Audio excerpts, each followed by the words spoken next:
Il y a ceux qui ont la lumière sur le chapitre 6 des Romains et qui, par la simple foi, prennent l'attitude qu'ils sont identifiés avec Christ dans sa mort et qu'ils participent à sa résurrection.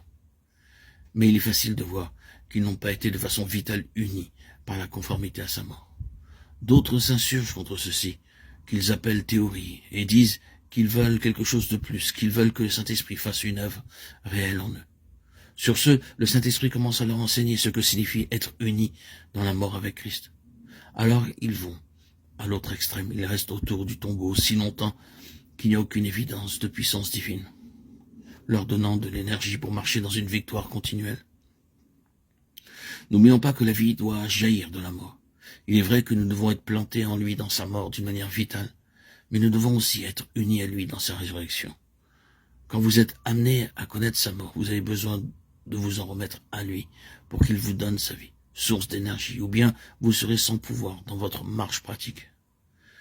Remercions Dieu pour la lumière qu'il nous a donnée concernant la croix de Jésus, et pour la lumière qu'il nous a donnée quant à la voie par laquelle il nous rendra conformes à sa mort.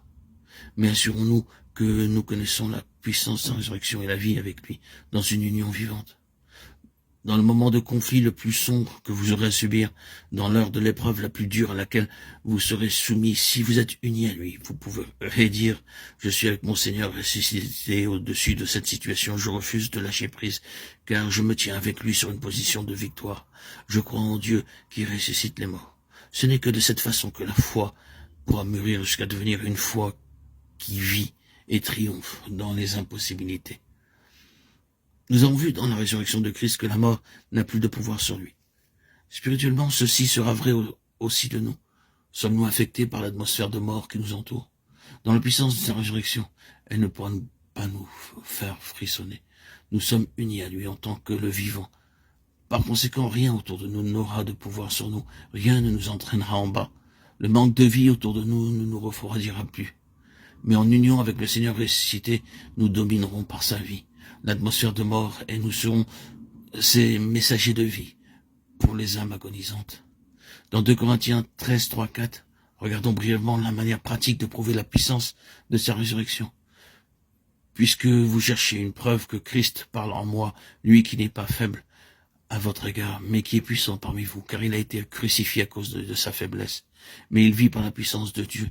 Nous aussi, nous sommes faibles en lui, mais nous vivons avec lui par la puissance de Dieu pour agir envers vous.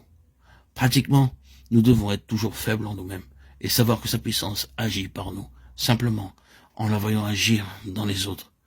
Vous cherchez la preuve, n'est-ce pas, que Christ parle en vous? Vous l'avez ici, il est puissant dans les autres, les bénissant à travers vous. Comme si Paul disait, je sais que je suis faible, mais je sais que je vis avec lui dans sa vie, parce que je le vois agissant en vous. Corinthiens.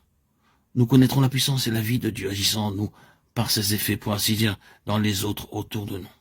Cela nous conduit à ne pas nous surveiller et à ne pas regarder à nos expériences.